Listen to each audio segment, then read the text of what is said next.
लिट्टीपाड़ा, जिस विधानसभा क्षेत्र पर साइमन मरांडी के बदौलत जेएमएम 44 सालों तक राज करती रही है, क्या इस बार यहां के कीचड़ में कमल खिलेगा या फिर एक बार फिर से मरांडी परिवार का ही कब्जा होगा? माना जाता है कि संथाल परगना ही झारखंड की सत्ता का प्रवेश द्वार है। अगर किसी पार्टी ने संथाल परगना को जीत लिया तो बहुत मुमकिन है कि सत्ता की कमान उसी पार्टी के हाथों में होगी। संथाल में कुल 18 विधानसभा क्षेत्र आते हैं। इनमें से एक महत्वपूर्ण सीट है लिट्टीपाड़ा। तो आज हम जानेंगे कि इस बार के विधानसभा चुनाव में जेएमएम के इस अभेद किले का नजारा क्या होगा, क्या है इस क्षेत्र के मुद्दे और समस्याएं, विकास का क्या हाल है, क्या है यहाँ की राजनीतिक पृष्ठभूमि और इस बार का चुनावी समीकरण कैसा होगा। हालांकि फैसला आप झारखंड की जनता के हाथों में ही है, लेकिन हम बनेंगे जरिया। हम दिखाएंगे यहाँ के प्रतिनिधि का असली चेहरा अपने इस नए सेगमेंट सरकार का रिपोर्ट कार्ड में।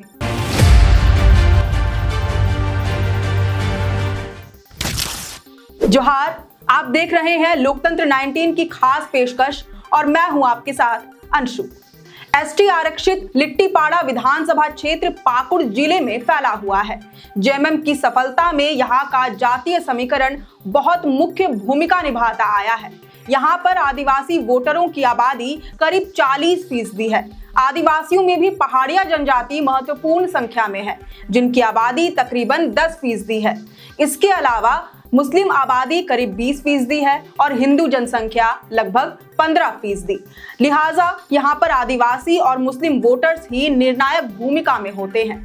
इस सीट पर हमेशा से संथाल आदिवासी ही चुनाव जीतते आ रहे हैं। इस बार भी संथालियों के बीच ही टक्कर की संभावना है। खबर है कि लिट्टीपाड़ा से एक बार फिर वर्तमान विधायक दिनेश विलियम मरांडी ही जेएमएम की तरफ से चुनाव लड़ सकते हैं। वहीं दूसरी तरफ भाजपा की पिक्चर अभी तक कुछ क्लियर नहीं है। हालांकि पार्टी में 2 नामों की संभावना काफी तेज है। इसमें एक नाम है पूर्व जिला परिषद अध्यक्ष बाबूधन मुर्मू का, लेकिन क्योंकि वह पाकुड़ से हैं, इसलिए बताया जाता है कि उनका क्षेत्र में खासा प्रभाव नहीं है। दूसरा नाम है पिछली बार विधानसभा चुनाव में दिनेश विलियम मरांडी के खिलाफ भाजपा से चुनाव लड़ने वाले दानियल किस्कू का। हालांकि सूत्र बताते हैं कि दानियल को लेकर पार्टी के अंदर विरोध की स्थिति उत्पन्न हो रही है। चर्चा तो ये भी है कि इस बार बीजेपी लिट्टीपाड़ा विधानसभा सीट से दुमका जिले के पार्टी के किसी समर्पित कार्यकर्ता को भी मैदान में उतार सकती है।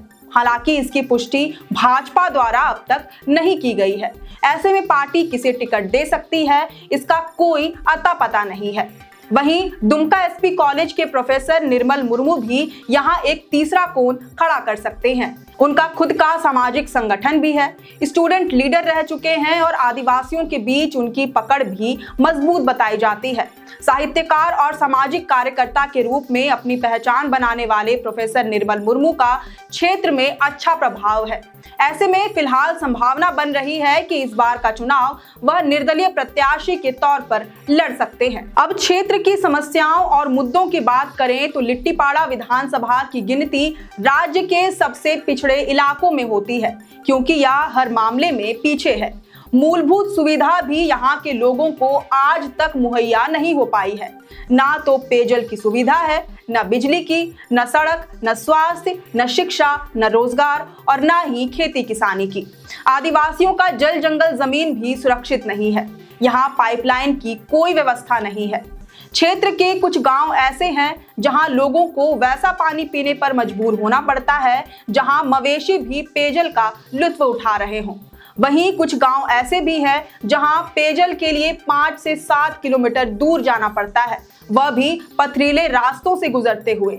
सड़क की हालत इतनी अच्छी है कि बरसात के समय में अगर अपनी घर की ओर लौटना हो तो बाइक को बहुत दूर में पार्क करना पड़ता है। इस वजह से एम्बुलेंस भी यहाँ नहीं पहुँच पाती। स्वास्थ्य की व्यवस्था भी उतनी ही बेहतरीन है कि गंभीर बीमारियों के समय में मरीज को खाट पर लेकर पैदल यात्रा करनी पड़ती है, वह भी इन्हीं पथरीले रास्तों पर। ऐसे में जान बचाना तो नामुमकिन सा हो जाता है। यहाँ महिलाओं की डिलीवरी आज भी घर पर ही होती है। वहीं शिक्षा के मामले में यह बहुत ही पीछे है। यहाँ के कई गांवों ने तो आज तक शिक्षा साक्षरता का मुंह तक नहीं देखा। शिक्षा न होने से बेरोजगारी और पलायन भी चरम पर है। स्थानीय लोगों के लिए रोजगार को लेकर कोई पहल भी नहीं की गई। हालांकि यहाँ कोयला प्रचुर मात्रा में उपलब्ध है और 2-3 बड़ी बड़ी कंपनियों के कोयल माइंस भी हैं। केवल उसी से लोग थोड़ा बहुत अपनी इनकम जनरेट कर पाते हैं और रोजी रोटी चला पाते हैं। हालांकि इसमें भी बाहरियों का कब्जा सर्वाधिक है। इस वजह से क्षेत्र में आदिवासी जनसंख्या पर गहरा प्रभाव पड़ा है। पहले के मुकाबले आदिवासियों की आबादी में काफी कमी आई है। उनके अनुपात में बाहरियों की जनसंख्या बढ़ी है। बेरोजगारी और पलायन का एक दूसरा मुख्य कारण खेती किसानी के संसाधनों की कमी भी है। अरहर, मक्की, बोदी, बाजरा की खेती के लिए क्षेत्र के लोग मानसून पर ही पूरी तरह से निर्भर हैं। हालांकि पहाड़ी इलाका होने के कारण यहाँ पर बारिश का पानी भी ठहर नहीं पाता और तो और धान की खेती भी नहीं हो पाती। सरकार की ओर से सिंचाई की कोई व्यवस्था नहीं की गई है।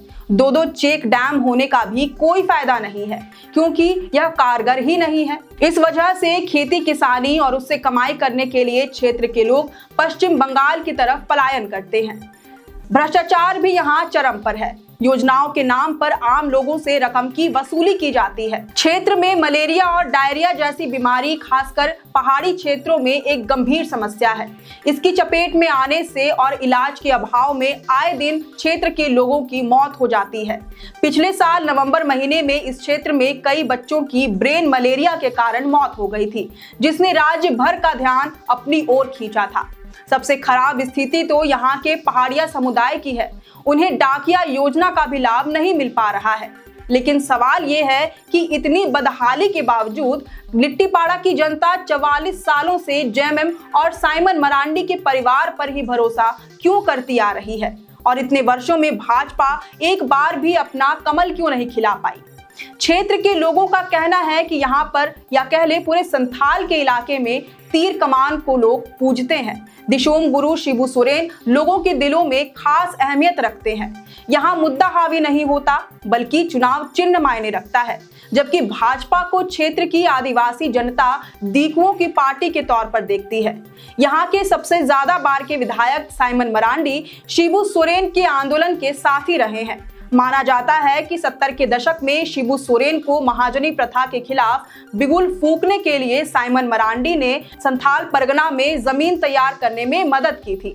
भाषा में उनकी पकड़ इतनी मजबूत थी कि वह अपनी सूझबूझ और चालाकी से आसानी से लोगों के दिलों में जगह भी बना लेते थे और विरोधियों को भी लोहा मनवा लेते थे। क्षेत्र में लोगों की समस्याओं के समय भी जरूर से हाजिर रहा करते थे। लिट्टीपाड़ा की जनता के अलावा कार्यकर्ताओं के बीच भी उनकी पैठ मजबूत थी। इसका फायदा केवल उन्हें ही नहीं बल्कि उनके परिवार को भी राजनीतिक तौर पर मिलता आया है। साइमन मरांडी कुल मिलाकर 4 बार और उनकी पत्नी सुशीला हांसदा 2 बार लिट्टीपाड़ा से विधायक रहे। वर्तमान में यह कुर्सी उनके बेटे दिनेश विलियम मरांडी के हाथों में है। क्षेत्र की जनता का कहना है कि उन्होंने कभी क्षेत्र का भ्रमण तक नहीं किया। सामाजिक और राजनीतिक कार्यक्रमों को छोड़कर उन्होंने 5 सालों में केवल रोड का ही शिलान्यास किया है।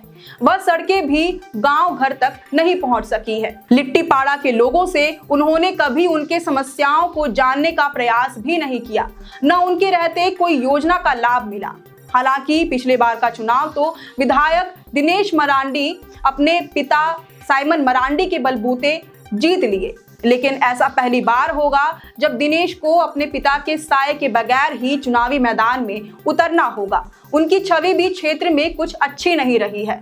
ऐसे में देखना दिलचस्प होगा कि इस बार जेएमएम और भाजपा में किसकी जीत होगी।